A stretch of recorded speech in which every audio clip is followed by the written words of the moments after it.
Welcome to the Shulamite Podcast, an extension of Shulamite Ministries and Shulamite.com, with weekly interviews and teaching with author and speaker Martha Kilpatrick and hosted by John Enslow. This weekly podcast is a way to stay connected to the ministry. So come experience anointed messages, not giving just another method, but a living impartation. The thing I read to you in Psalm 46 says, I'll read it again, He brings both ruin and revival. The Lord did the same thing to me when I went out on this trip.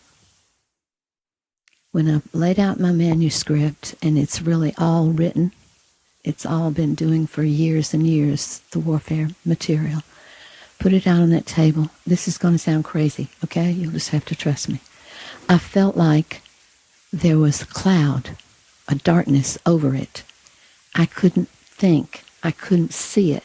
I couldn't do anything with it. I couldn't make sense of it. And I realized it was warfare. It was demonic. There was some kind of demonic attack on it that really I never did get it together. I couldn't do it. And the whole week was rather a nightmare. And the explanation is, don't be so deceived and misled. Evil companions corrupt, deprave good manners and moral character. And the different translations and the Greek words that I went into this, it says actually much worse than that. It will bring corruption and depravity. A person who is evil brings in the demise of all. We know that clearly, and have experienced it for years with people who have a bitter spirit, and if they defile many. And the word defile means it's contagious and it's deadly. So the bitter spirit in our midst, we are called to watch out for each other, not to let anybody have a bitter spirit and so become defiling. The strange thing is, we have found some of the most deadly enemies in my chair by the fire. Do not be deceived and misled. Evil companions corrupt and deprave good manners and character and morals. Don't let anyone deceive you. Associating with bad people will ruin decent people. This is in James. This superficial wisdom is not which comes down from above. This wisdom is earthly, unspiritual, animal, even devilish, demoniacal. Is that the right way? Demoniacal. Demons. For wherever there is jealousy, envy, contention, rivalry, and selfish ambition, there will also be confusion, unrest, disharmony, rebellion, and all sorts of evil and vile practices. And many, many ministries have been brought down by someone close and dear who is not what they seem. It goes on in James 4, and you know that it leads to murder. Jealousy is you want something and you can't get it, so you hate. And to hate is to murder. Okay, and so this is why I see this as being so vital and important, and why he's bringing it up. Because this is a picture of what is going on in our nation. This is, and there's no way that we can affect the change that we want to see in our nation if it's transpiring within our body.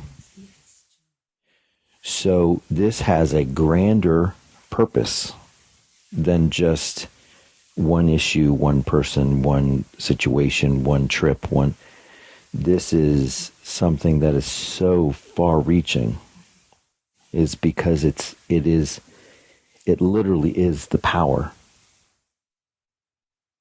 to bring it into the nation. But if it, you can look at the churches Tons of them, tons of them, tons of them. You have this dynamic going on in churches. Why do we have this in our nation? Why do we have those who say they're with us, say they're in a particular party, yet they fight against that party? How does that happen? To murder, absolutely. How do you have that ambition, that corruption, where they literally can get up in front of you and tell you one thing and it be something completely different? And may I say, aligning with China and communism. Yeah, it is. But it's not extreme according to that victim.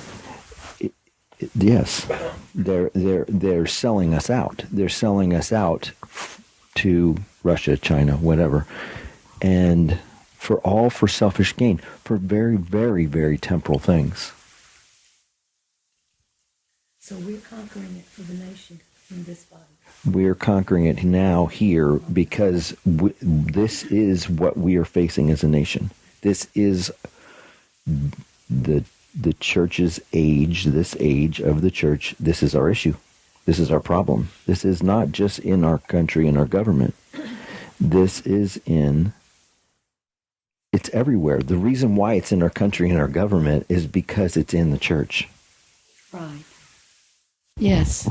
It's the failure to take on the task of defeating Satan. Right. And so, you've got something here. You've got a manuscript here about literally defeating Satan, mm-hmm. because he is defeated. And then you have this dynamic going on in our country. I'm telling you, I've seen it for quite a while. Months and months. Months and months and months and months. That what we're experiencing in the country is what we're experiencing, mm-hmm. in the church. And they are the same. It's the same scenario. Mm-hmm. Early in my walk, spirit-filled but very ignorant. And the Lord gave me a scripture that said, if you see someone going toward death and you don't go out and save them, their blood will be on your hands. But if you go out and help somebody who's on the way to the grave, then the blood will not be on your hands. And if they go out and they refuse to hear you, the blood's on their hands. But he gave me that mandate for a very prominent man in Clayton County. You remember? And I told Kenneth, I have to do this. And so I went and told him that he was in a sin that he was going to die for. And I warned him that he would die. And of course he went to the pastor of the church and told him I was crazy. And so forth and so on. I suffered for it, but nevertheless, he was in that sin, and it was secret. And I don't know what became of all that. I have no idea. But God holds us accountable. He holds me accountable if I know that you're in big trouble. And I don't tell you. We are responsible for this jewel that we've got here, the victory of Jesus over Satan. And y'all remember, I'm sure, when I experienced the cross and I saw Jesus swallow death. And this is the story I love about it. Jesus says if you'll stay in his word and you'll obey him, you will never experience death. And when Don had